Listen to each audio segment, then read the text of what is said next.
Good day, everyone. Welcome to the Scholars Online class. My name is Ms. Christabel Opara, and I'm your tutor for Civic Education. Today's topic will be having HIV and AIDS. Now, what is the meaning of HIV and AIDS? HIV means human immune deficiency virus, and AIDS means acquired immune deficiency virus. They are two different things. Before one can graduate to AIDS, you must process of HIV. One can live with HIV for years getting AIDS, and you can only get AIDS if you don't have or you not undergo the proper treatment when you won't have HIV. Now, how does one become infected with HIV and AIDS, or how does one get HIV and AIDS? HIV and AIDS can be contacted when one white blood cell is being destroyed. When the white blood cell does not have the power to fight against diseases, one can easily contact HIV and AIDS. What are the causes of HIV and AIDS? How can one get HIV and AIDS? We can get HIV and AIDS through different sources. 1. During sexual acts. Unprotected sexual acts can lead to HIV and AIDS. When a person is being infected with HIV and AIDS and had an unprotected sexual activity with the other person, he or she can easily be infected with HIV. Another way one can have HIV is through blood transfusion.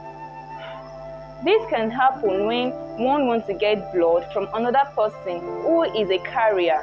That is, the person is infected with HIV and AIDS. Another way of getting HIV and AIDS is from mother to child.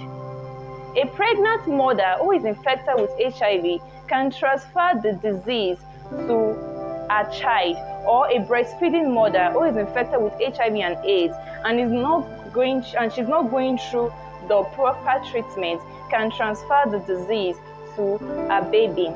Another way of getting HIV and AIDS is sharing sharp objects with others.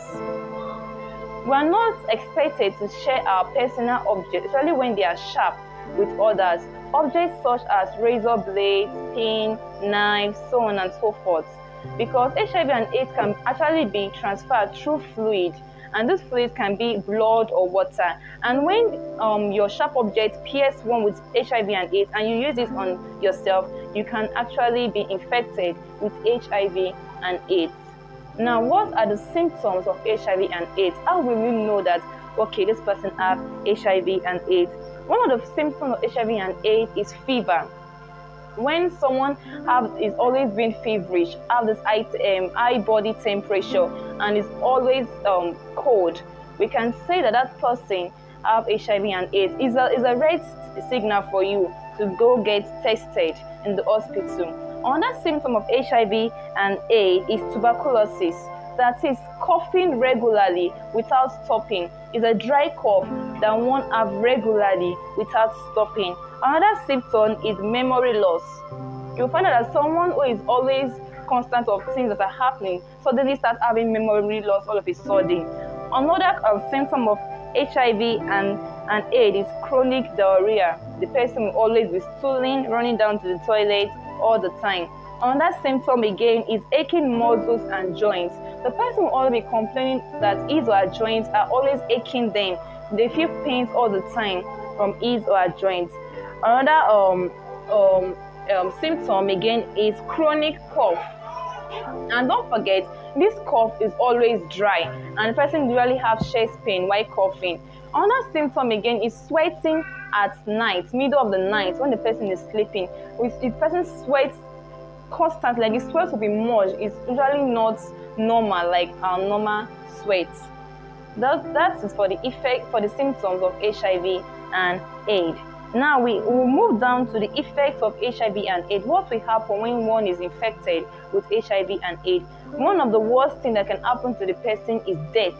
HIV and AIDS for now is an incurable disease that leads to death. Another thing is that it leads to reduction in manpower as working class people die. When people die from HIV and AIDS, the working class people we have will actually be reduced.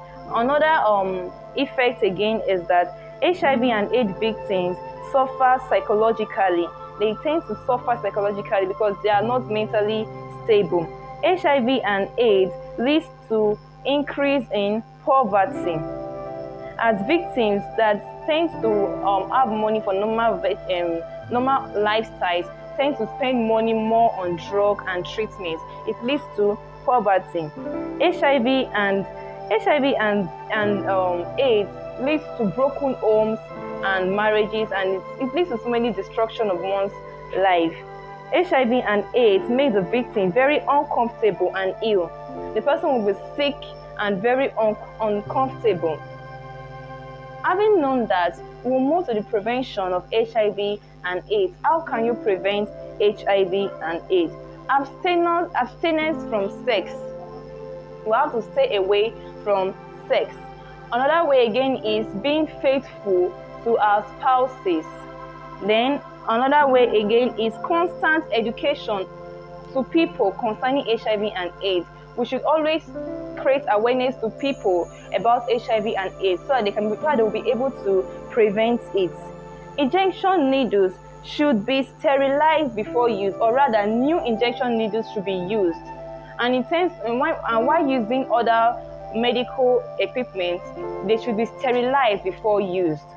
Another way again to avoid HIV and AIDS is that we should avoid sharing sharp objects with people, irrespective of who they are. We should avoid sharing sharp objects with them.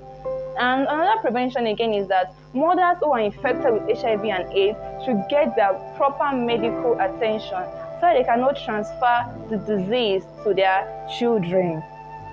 And one way of preventing HIV and AIDS is that before you go for any blood transfusion, the person who is transferring the blood should be tested first before transferring blood to the next patient. Having known that, what do we mean by HIV stigmatization? What is HIV stigmatization? HIV stigmatization is the discrimination that people receive when they are infected by HIV. A person will be avoided by the public because they have HIV. People tend to run away from them and stay away from them because of what they have.